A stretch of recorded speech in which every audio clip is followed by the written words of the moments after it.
All right, time for the daily break and run. Now, as I mentioned yesterday, on the break, my brake that I've been using doesn't work. Uh, I haven't tuned it for this table yet. Um, I say this table, I mean the new cloth, the new rails, all that stuff. So I'm using the cut brake, and I pocket the wing, I pocket the one. I'd rather not have pocketed the one. Um, Now I've got this bank. Now there's just enough room for this to get through. Watch the seven. That brushed the paint on the seven. Not enough to change the path, but enough to move the seven about 2 inches. As hard as I hit that, for that to move that little, it's as little contact as you could possibly have. My stroke was had a little hitch in it that time. That's why the three bobbled. I am really going to have to focus on hitting the centers of pockets. Oh, one side note here, because I had only a limited amount of time to practice, I'm hitting these harder than I normally would. Now that five, I expected that to roll another 4 or 5 inches out. It didn't. So now I'm going to have to play the seven around. Top takes it into the corner, so I'm going to use bottom right, come around three rails.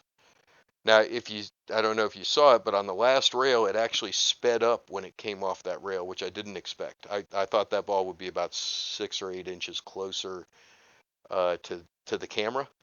Um, That's fine. I mean, the reason I take those lines is so that I'm not speed dependent. Now here, I'm just going to put it in. I didn't mean to put top on this, and I did. I shouldn't have, um, but that's okay. I should have stunned that. If I stun that, it hits the bottom rail and then comes over to the side and spins out about 3 or 4 inches, and I have a better angle on this nine. But the nine's okay. It's not bad. Um, so I'm just going to pocket this, and that wraps up that rack. Getting used to this is going to take me a little while. I will tell you that right now.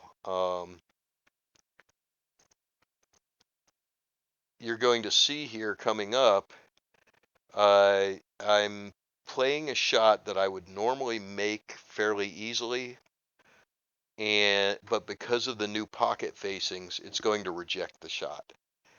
So okay, so cut break. Again, I make the wing and the one.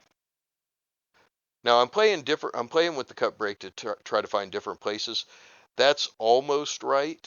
Um, from right there, I have a shot on every ball on the table, with the exception of the five ball. Now, normally I would want to have a shot on every ball on the table. So a little bit softer or a little bit harder, either way will work. A little softer is probably better. I looked at the two. The two is frozen. Now, ball frozen on the side rail that you're going to cut down the rail is it's slightly different than a ball that's not frozen. You have to play it a little differently. So either way, I'm going to stun, but this way I'm going to hit it softer when I stun it so that there's less chance of the two bouncing off the rail and missing the pocket.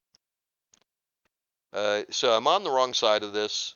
Um, what I had intended to do is be straight in on the three so I could just stop it there, shoot the four between the six and the eight.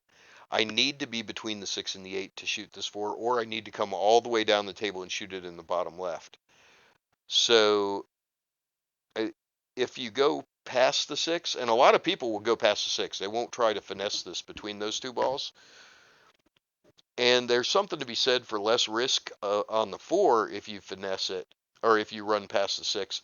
But if you can place it between the six and the eight fairly accurately, then you get a natural leave on the five. If you go past the six, you're on the wrong side of the four, and you have to force something, or you have to come all the way around the table for the five. So when you're balancing risk reward, I personally would rather deal with it up front earlier. If the risk is the same, I would rather accept the risk on the four ball than on the five ball.